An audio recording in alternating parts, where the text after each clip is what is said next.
জানো তো, আমার যখন 16 বছর বয়স তখন আমার একজন বয়ফ্রেন্ড ছিল। তখন আমি এতটা বুঝতাম না আজকের দিনকালের মতন। তখনের দিনকাল কিন্তু এরকম ছিল না, আমাদের একটু বোঝার ক্ষমতা লেট হতো। তখন আমি একজনের সাথে প্রেম করতাম, কিন্তু তার সাথে পুরো প্রেম না, ভালো লাগতো, ভালোবাসতাম, বাট প্রেম কাকে বলে সেটা জানতাম না। বাট সেই প্রেমটা যে বিয়ের পরে হয়ে যাবে আমি বুঝতে পারিনি। আনফর্চুনেটলি সে আমার একজন আত্মীয় হয়, মানে আমার যার সাথে এখন বিয়ে হয়েছে সে তার কাকার ছেলে হয়। আমার হাজবেন্ড অনির্বাণ। অনির্বাণের সাথে আমার মা খুব শখ করে 18 বছরে বিয়ে দিয়েছিল। কিন্তু এই কি, আমি তো বুঝতেই পারলাম না এই অনির্বাণ তো তার জ্যাঠার ছেলে। ঠিক আছে, অনির্বাণ ভালো অফিসে জব করে, ভালো ছেলে, শিক্ষিত ছেলে, একদম সুন্দর ছেলে। মা বাবা এই লোভটা সামলাতে পারলো না যে আমার এই মেয়েটাকে সে সুন্দর করে রাখবে, আর আমাকে তার সাথে বিয়ে দিয়ে দিল। কিন্তু কি করা যায় বলো, সেই পুরনো ভালোবাসা, সেই ছোট্ট একটু ভালোবাসা বিয়ের এই 7-8 বছর পরে যে দাউ দাউ করে জ্বলে উঠবে আমি না বুঝতে পারিনি, বুঝলে। অনির্বাণ আমাকে খুব ভালো রাখলো, আমাদের একটা ছোট্ট বাচ্চাও ছিল। বাট অনির্বাণ কাজের জন্য বিদেশে চলে গেল। ছেলের যখন 4 বছর বয়স অনির্বাণ তখন বিদেশে চলে গেল। ওই সপ্তাহে একদিন ফোন করতো, আর বাকি দিনগুলো আমি ছেলে নিয়ে একা একা থাকতাম। সেই সময় অনিরুদ্ধ আমাদের বাড়িতে আসতো। ও তোমাদের তো বলাই হয়নি এই অনিরুদ্ধটাকে। এই অনিরুদ্ধ হলো আমার হাজবেন্ডের সেই কাকার ছেলে, যাকে আমার সেই 16 বছর বয়সে ভালো লেগেছিল। এক দেখাতেই আমি অনিরুদ্ধ প্রেমে পড়ে গেছিলাম। অনিরুদ্ধও কিন্তু খুব সুন্দর, খুব ভালো। এখন কিন্তু ও অনেক শিক্ষিত, অনেক বড় একটা অফিসে জব করে, কিন্তু এখনো বিয়ে করেনি। কেন? আমি তো জানতামই না। অনিরুদ্ধ মনে মনে আমাকে ভালোবেসে ফেলেছিল। যখন আমার বিয়ে ওর দাদার সাথে হলো তখন ও ঠিক করে নিল আমি আর বিয়ে করব না। কেন? অনিরুদ্ধ আমাকে প্রচণ্ড ভালোবাসতো, কিন্তু যেহেতু আমার ওর দাদার সাথে বিয়ে ঠিক হয়ে গেছে ও আর জোর করে বলতে পারলো না। 16 বছর থেকে 18 বছর, এই যে 3 বছর, এই 3 বছর অনিরুদ্ধ আমার জন্য বসেছিল। আমার যখন 18 বছর হবে তখন অনিরুদ্ধ আমার বাড়িতে পাঠাবে লোক, কিন্তু অনিরুদ্ধর তো বয়স হয়নি, ও তো এখনো জব পায়নি, কি করে আমার বাড়িতে লোক পাঠাবে। সেই সময় তার দাদার সাথে আমার বিয়ে হয়ে গেল। কিছুই করার ছিল না, না অনিরুদ্ধর কিছু করার ছিল, না আমার কিছু করার ছিল, কিন্তু আমাদের দুইজনের মনে মনে ভালোবাসাটা ছিল।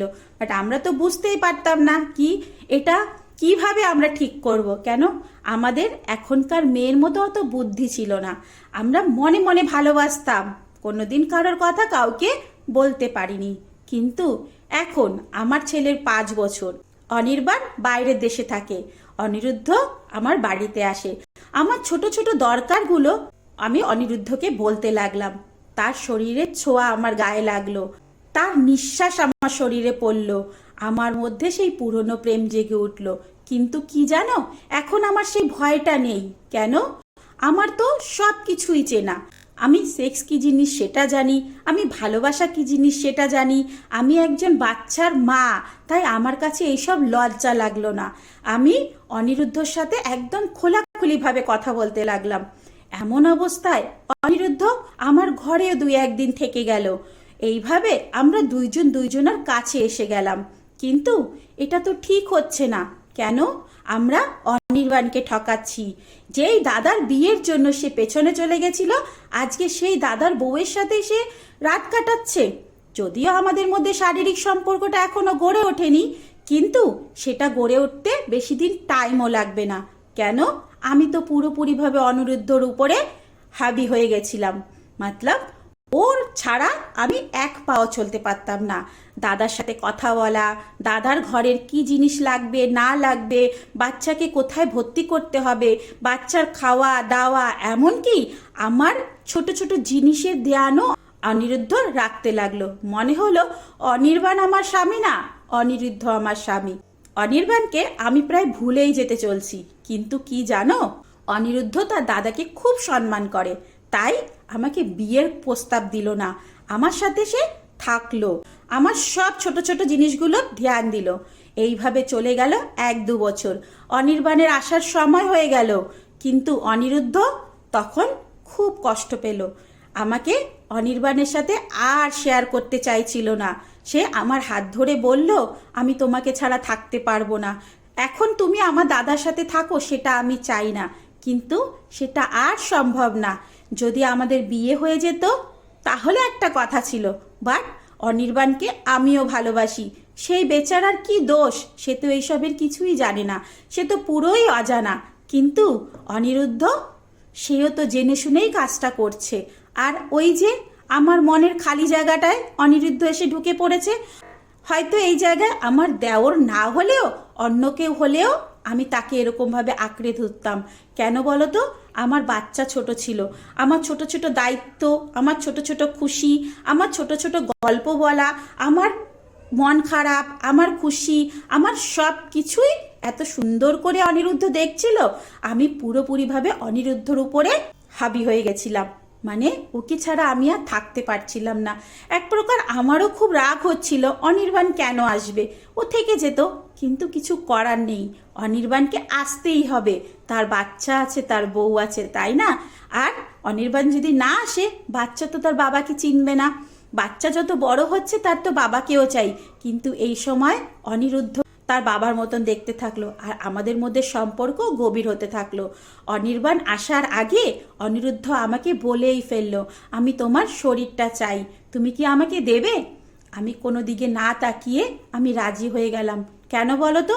ওই যে 2 বছর থেকে আমি আমার হাজবেন্ডের ছোঁয়া পাইনি, 2 বছর থেকে আমাকে অনিরুদ্ধ তার নিজের মতন করে যত্ন করে আগলে রেখেছে। যখন একটা বিবাহিত মহিলা কোনো পুরুষের ছোঁয়া পায়, কোনো পুরুষের আকর্ষণ পায়, তখন সে হিংস্র বাঘের মতন হয়ে যায়। কেন? তখন তাকে সেই জিনিসটা আকর্ষণ করে, সে ওইগুলো থিঙ্কিং করতে থাকে, তখন তার ভেতরে উত্তেজনা বাড়তে থাকে, হরমোন লেভেল বাড়তে থাকে। তখন অন্য পুরুষের ছোঁয়া পেলেই সে আর না করতে পারে না। আমি কোনো দিকে না তাকিয়েই অনিরুদ্ধর সাথে বিছানা শেয়ার করে নিলাম। অনিরুদ্ধ অনির্বাণের থেকে অনেক ভালোবাসা দিয়ে আমাকে আগলে রাখলো। সত্যি এ যেন এক নতুন কিছুর ছোঁয়া। হ্যাঁ, কিন্তু অনিরুদ্ধকে আমি কোনোদিনই নিজের করে পাবো না। কেন? আমি অনির্বাণকে একদম ছাড়তে পারবো না। আমার মা বাবার সম্মান জড়িয়ে আছে, আমার এডুকেশন জড়িয়ে আছে, আমি যে একটা ভদ্র মেয়ে সেটা জড়িয়ে আছে, এমনকি আমার বাচ্চাটার ফিউচারও জড়িয়ে আছে। তাই আমি অনির্বাণকে ছাড়তে পারবো না। হ্যাঁ, আবার অনির্বাণ এসে আমার সাথে কিছুদিন থেকে আবার বাইরের দেশে চলে গেল। এইভাবেই আমাদের দিনগুলো কাটতে লাগলো। যদিও এই ঘটনাটা আমার না, আমার এক বন্ধুর, তবুও আমি তোমাদেরকে এটা শোনালাম। দেখো, শারীরিক সম্পর্ক না শুধুমাত্র হাজব্যান্ড ওয়াইফের মধ্যেও হয় না। যদি মনের মিল হয়ে যায়, ধীরে ধীরে কিন্তু এই সম্পর্কটাও গভীর হতে থাকে। তোমার না চাইতেও কখন যেন এই সম্পর্কে জড়িয়ে পড়বে। জানি না গল্পটা তোমাদের কেমন লাগলো।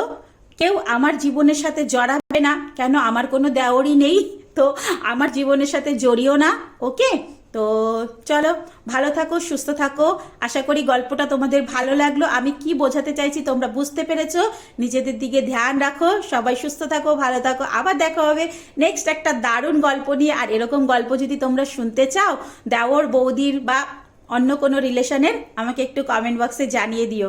এর পরের দিন আমি তোমাদের একটা বিদেশিদের গল্প শোনাবো, যে হচ্ছে গিয়ে বাইরের দেশের থেকে কিভাবে কি করছে পুরো ডিটেলে। কেন এগুলো না তোমরা যে শুনতে চাইছো, এই গল্পগুলো আমাকে কেউ কেউ ইনবক্সে করে, তাই আমি তোমাদেরকে জানাতে পারি। তো চলো, টাটা, বাই বাই। সবাই সুস্থ থাকো, ভালো থাকো, অনেক অনেক হ্যাপি থাকো।